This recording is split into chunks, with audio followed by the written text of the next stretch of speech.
Hi everybody, StephenFlagg here, and welcome back to yet another bonus video on Bongotezz's Minecraft server. This is the server that is using the Bevo Tech pack. It is a crazy pack that, as you can see, has a lot of cool DecoCraft stuff. I believe I showed you most of this stuff on my last video. Now, the reason that I'm... oh yeah, by the way, there's the bearskin rug and the fireplace, like I mentioned last time. But if you've watched Bongotezz's videos, he wandered around in here and gave a tour in here as well. So, what I have been doing the last couple of weeks, is building a little something outside, and I'd like to show you guys. It's all ready to get started. Am I the only one on the server right now? No, Logan's online, but he shouldn't be too bad. Oh, looks like Bongo's been leaving me some coffee. So there is, there is a lot of stuff that I want to show you guys. There's a lot of stuff in here, but we just don't have the time. All these new machines that I have. Look at how much space is being used on my computer right now. I just want to get over there, and I want to get started, and I want to explain what happened. What I've been doing. What I have been doing. Oh, as you can see, my Botania setup is looking really nice. Over there, I built a spawner. If we have some time at the end of the video, I'll run over there really quick. The spawner is not active right now. So this is my fusion reactor. So I'd like to give you guys a quick rundown on what this is. I might be a little laggy over here because this is a power hog. Look at all the windmills I got going. Okay, so first we start off right over here, and we've got 4 electric pumps being powered, and water is pumped in, and that becomes brine in this huge thing here. Like, as you can see, I've got a bonus for this being in the desert, and it is producing brine right now. Thermal evaporation controller. So let's turn that off.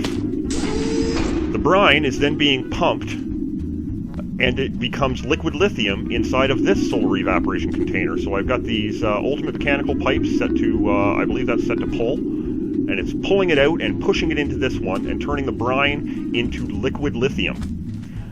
So then we come around here, and this was a pain in the ass to build, guys. This is a lot of steel. And as you know, steel is a pain in the ass to make. Anyhow, then we have a rotary condenserator right here set to decondenserate. And what it is doing, it is turning the liquid lithium into gaseous lithium. Then we have 8 solar neuron activators, and what these are doing, it's taking in the lithium and it's turning it into tritium gas. I believe it's tritium? Yes. So it turns it into tritium, and that comes over here. But then we'll jump over here to this side, where we see we've got 4 more electric pumps, but these pumps all have filters in them. And the water being pumped in here is being filtered and turned into hard water. Then the hard water is pumped into this electrolytic separator, where it's changed into deuterium and oxygen. The oxygen is dumped off, and the deuterium runs along here, where it meets up with the tritium line, and they connect into a chemical infuser. The tritium and the deuterium together form DT fuel. Then the DT fuel is pumped into my fusion reactor. Now it is very loud over here. I had to leave these on for a few days because it takes a long time for this to power up, and I didn't want to have to build a bunch of these lasers. So what you see here is these lasers, and these are focusing. They're laser amplifiers. So I've had them on for a few days. If we check, we can see now it has stored 588 million redstone flux. Now I need about 400 to get my reactor started. Now as you can see, I built it. I've got some nice glass in there so you can see inside. The issue is, the way that I've built this reactor, I have more than enough power, and it's set up well enough to get the reactor started. But I don't think I can leave it going indefinitely, because I probably need more brine towers than the liquid lithium. My tritium is probably going to run low. It looks like it's almost running low now. It's because these things don't run at night. They only run during the day because they're solar. Those as well only run at night. So there's a very good chance that my reaction may not work out very well. I also heard people saying that not only should I pump the DT fuel in, but I should also have a line of the deuterium and the tritium separately going in, and that way it would have a better, let me see the fuel. I could change the injection rate. I'm going to change it to 2 because I'm going to air cool this. Ignition temperature is 100 million Kelvin, plasma temperature, blah, blah, blah. None of this stuff is really important right now. All that's really important is the fuel. So we got the DT fuel. And as I was saying, the deuterium, the tritium, if we piped it in separately, it would try to, you know, try to do its thing. Now I'm going to change the injection rate to 2, but I don't think I need it because, I mean, look, tritium, deuterium, blah. We got the heat, plasma, blah, blah, blah. The heat is very important. Once we trigger this thing, it is going to get very, very, very hot, and it is going to start producing an incredible amount of power. So one of the first things that we have to do is we need a trigger mechanism. So you need a thing called a holoran. It's very easily made. I believe it's just some coal dust with 4 pieces of gold dust, and then you drop it a hologram. Like, let's see, let's take a look here. Oh, no, I don't want uses, I want recipes. You gonna slow down on me now? Because I'm underground and I tried to do that? Okay, give me a recipe. Very, very simple. It's a piece of coal with 4 pieces of crushed gold and it gives you a holoram. Now you take this holoram and you put it inside of your, the machine that's producing the DT fuel. Thing right here, your chemical infuser. I'm sorry guys, it is really loud over here. But you put it into your chemical infuser right there and it will fill it up with DT fuel. Because you need that DT fuel to help the reaction, to help trigger the reaction. So I'm really excited guys. This may not work, but we're going to drop that in. We got our holoram in. Injection rate at 2. It's going to be air cooled.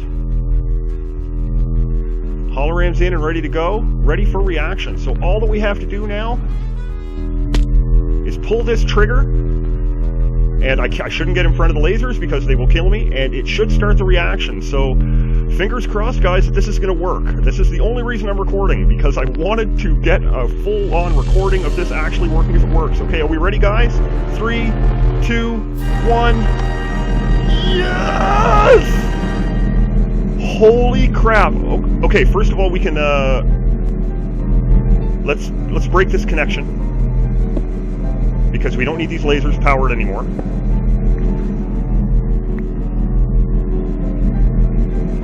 Holy crap, would you look at that? We've got our reaction. Let's check everything here. Heat. Oh my god, look at that. We're at about 4 giga.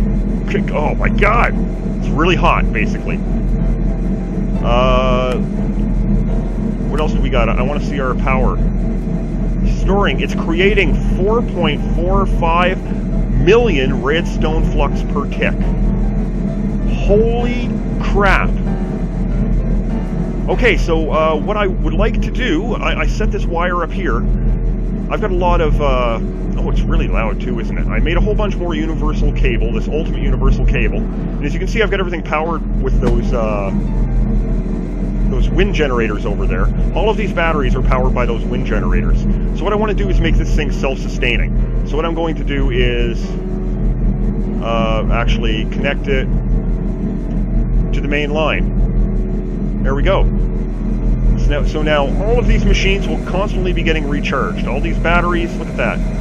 Batteries all completely recharged. We can tear these things right down. We don't need these anymore. Yep, look at that. Everything is going to be fine. That is amazing. Let's take a look at this again, guys. I am so glad that we decided to record this. This is my fusion reactor. Oh my god. Now these lasers, once they run out of power, they will start to tone down a little bit. They're a little loud. Oh, is it on off? Okay, turn it to off. So that's amazing. We did it. Wow. I am so incredibly... Wow. I just can't stop looking at it. That is so cool. And now it's powering itself, so hopefully that's actually going to be able to keep going. Let's check some more. Look, it's using up all the deuterium. Our heat is fine. How are our machines keeping up? Okay. it's taking the deuterium just as quickly as it makes it. So what I'm going to have to do is add some upgrades to these machines. I can add some speed upgrades and things. So that's what I'm going to do I say off camera, but this is the server world. I don't normally film this stuff. So wow, look at that. That's amazing. So anyhow, let's quickly jump over here, and it's too bad that I can't show you this thing working because I disabled it.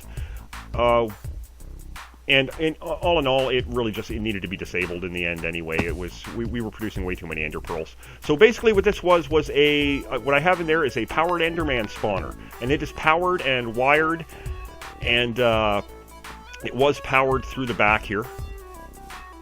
I don't have a battery here anymore, do I? No, I had a battery there and everything, and it powers in, and there's also pipes that pipe down to the basement. So basically what this does, the water is around to make the Endermen go, oh, hey, maybe I should teleport.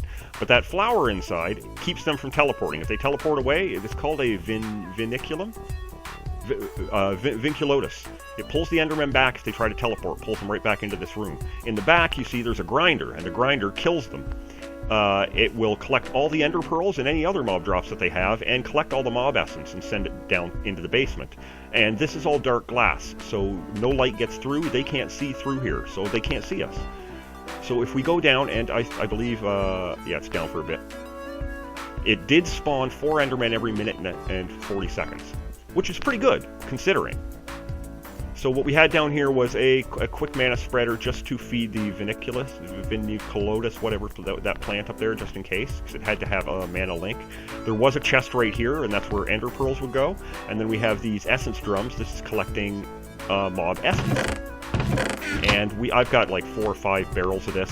This stuff here, this mob essence, guys, any of you guys that are on the server that are watching, this is free game. I've got a whole load of it behind my house. I don't need any more. I don't really know what else to do with it. I think Bongo knows what to do with it.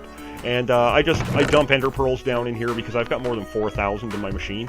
Is it any of you guys on the server as well? You can feel free to go back to my ME system and grab any ender pearls that you want. 4,000 ender pearls is a lot more than anybody really needs at all. So let's go back. I want to go back and take a look at this again. This is fucking crazy. Look at this thing. So what I need to do is I need to create some sort of a power matrix thing here. So there's generators that I can make through Mekanism. Let's take a quick look at Mekanism, and I can use these induction cells along with the induction providers. I create those, and then I can wrap them in some induction casing, and it will basically become an induction, like a power matrix for me to store power. Or I could just throw batteries out here. Like, I could just throw batteries out here anytime. Like, people can feel free to come down here and just shove their battery against that pipe and power up all their batteries. This thing is really crazy loud. Let's check again. Everything's going fine so far. Oh, our heat's going down, though. We want to keep our heat at about 100. So even though it's lit right now, it may not stay lit, which is personally fine. How much? Do we have any power left in there? We used it all. Holy crap. So if we have to turn it on again, we'll have to trigger it again. But I need to make some upgrades for these machines so that the machines run faster. This is really loud. So this is a lot of power. I think this is probably one of the most powerful things that we built on the server, next to ship's crazy ass generator that we'll go and look at there on another day, because we're 15 minutes in now, and I've sort of frozen here trying to jet away. There we go. Whee! So anyhow, yeah, we're not doing a server tour. That was just more or less to let you guys see my fusion generator in action and see it triggered up. The next video that I do from here will be more of a tour around, so we can go around and look at all the stuff again to see the things that I've done, and then we'll go check out Bongo's base. Bongo, I believe, is up in space right now. He's doing his Bark series off of the server, and I believe he's up on the moon right now. And then we'll go check out everybody else's bases around the server. I'll make sure it's alright to go check them out. And yeah, if you guys want to see me do a series off of this server, just let me know. I'm doing 2 big series right now, but as soon as they're through, if you'd like to see me do something on the server, I'd be more than happy to do that, because I spend a lot of time here as it is. I might as well be recording while I do it. Holy crap, we made a fusion generator! Holy crap! Let's get over here again and look at it. Oh, yeah! Look at this thing! We made a fusion generator! Oh yeah, that's right. Well, anyhow, guys, thanks a lot for stopping in and checking this video out. Now, this is just a bonus. Remember to check out FlaggCraft Mage Quest and as well my Captive Minecraft 4 series, which are both ongoing right now. Go back and watch some old videos, some of my old StephenFlagg Sunday special, maybe my Mass Effect playthrough, which we didn't get all the way through, or my Fallout New Vegas playthrough. That was a really fun series. I pretty much roleplayed that entire thing. You can go back and watch a few of the old Minecraft adventure maps as well. But anyhow, just check out my channel, see what you like. Remember to like, favorite, and subscribe. Tell your friends. And this is StephenFlagg. And wow, this thing is fucking crazy. Check you later!